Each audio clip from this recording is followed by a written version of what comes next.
In fact, it's very strange not to call China an industrialized country because they have the biggest industrial output in the world.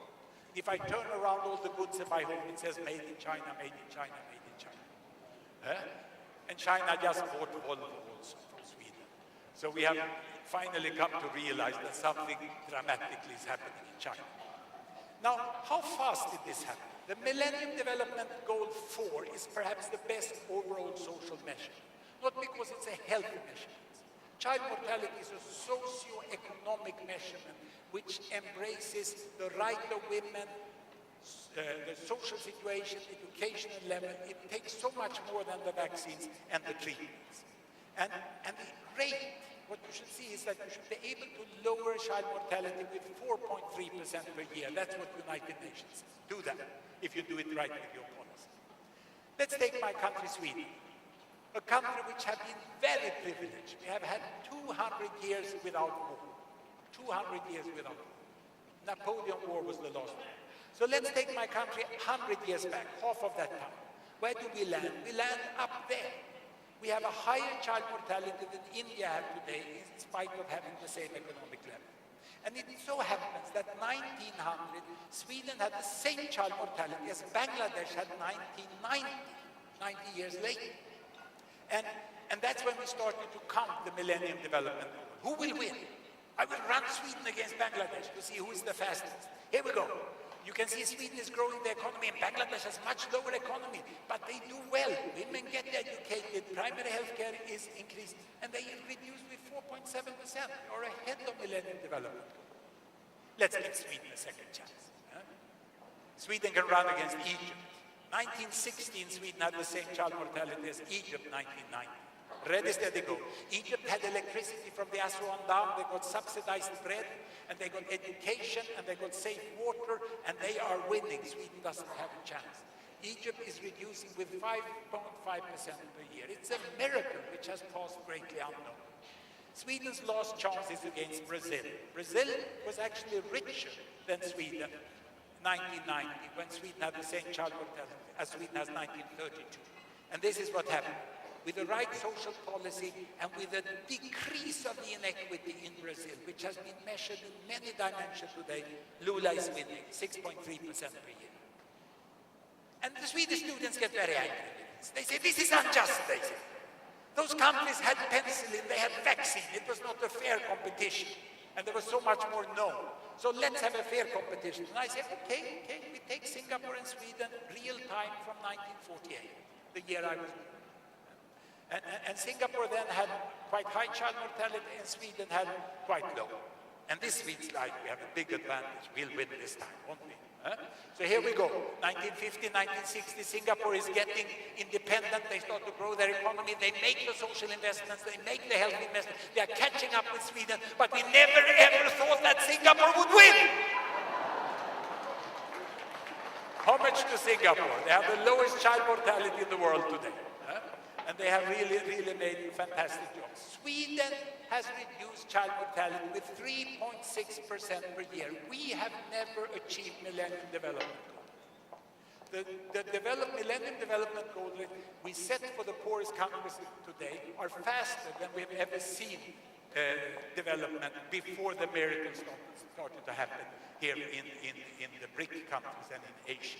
So, what should we conclude? What can happen? Can the poorest people come out of poverty? Can we see that happen? Let me go here. No. There. This is a woman which I've been interviewed in my long research in Africa. I've been working in malnutrition and poverty in remote parts of Africa. And she's on her bicycle with her agricultural products going to the market to sell them, and she's happy. She says, good that I went to school, now they can't cheat me. Good with health. Thank you for the aid that gave us the mosquito net. Now my child is healthy, and I can bring the child to the market. And thank you, the World Bank, for the credits that gave us the asphalt road. Asphalt road is good for poor people. And information is good. The cell phone in the village tells us now when the price is good. And market and employment is what she wants. Most poor people want employment, not microcredits. But microcredit is good if they don't have employment. Then they can buy a bicycle. And most of all, she likes her security, and her human rights. And she can make her own decisions. So this is possible. An individual can't go out of poverty, but a society can, a country can do it if they put all the right policies together. And here we have the Bill Gates of Africa. I think in this meeting, where we are from social and health side, let's look at the real technological person that has made a big change.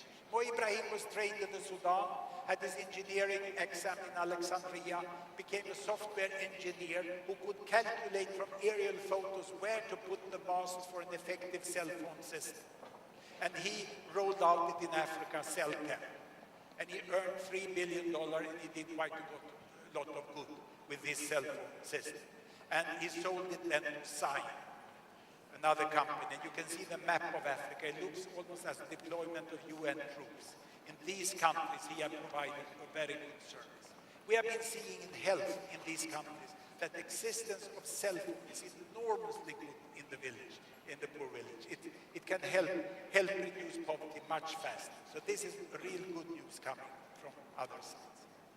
I'll give you this map so that you can see the world. It's healthy and sick instead of north and south, rich and poor instead of east and west. And you see countries all the way. The converging world is that these countries in the middle, they are moving very fast. And how fast are they moving? When will China catch up economically? And I will move from technology and give you the very, very blunt economic perspective. The race now is between United Kingdom, United States, China, Japan, Hong Kong, and India. And we start 1800. I have time on the horizontal axis. We are going to run from 1800, 1900, 2000, and beyond.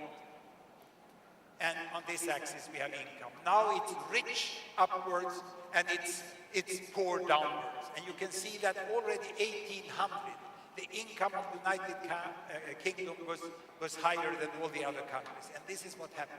Can you see how the United States is catching up? They are catching up with the United Kingdom. But China, that came under foreign dominance, is going downwards as India is doing, whereas Japan is going upwards and Hong Kong is trying to follow there. And we go into the Second World War, which was a catastrophe for Japan. And then they are coming up like this, and Japan catches up. But look at India and China, what is happening. Here they come. And the question is, when will the income per person in China, the People's Republic of China, have reached the same level as it is in Hong Kong already, and as it is in West Europe and North America? Well, it's quite easy. You don't have to employ economists to see this. I can use my stick here. Huh? They go in this direction, don't they? Huh? And these ones don't grow. Can you see this little? This is Lehman Brothers. This is the financial crisis. Because these data is projections to 2014 from the International Monetary Fund. And this means that China and India will hit the West 2048 on the 27th of July. It's my 100th birthday. I've calculated that. It can happen in my lifetime. And I think that personal view, that mindset is very important, because this will not be an easy ride. It will be socially very dramatic. Already today, the most common cause of death for a young woman in rural China is suicide.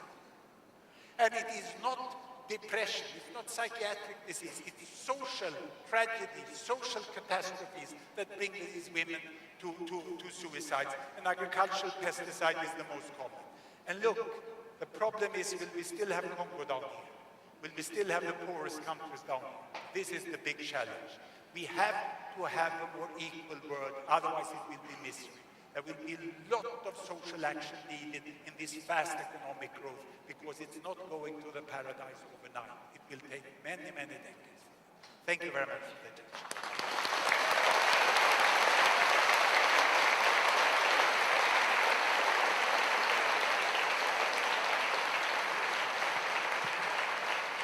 Thank you, Professor, for a very thought-provoking and incisive presentation.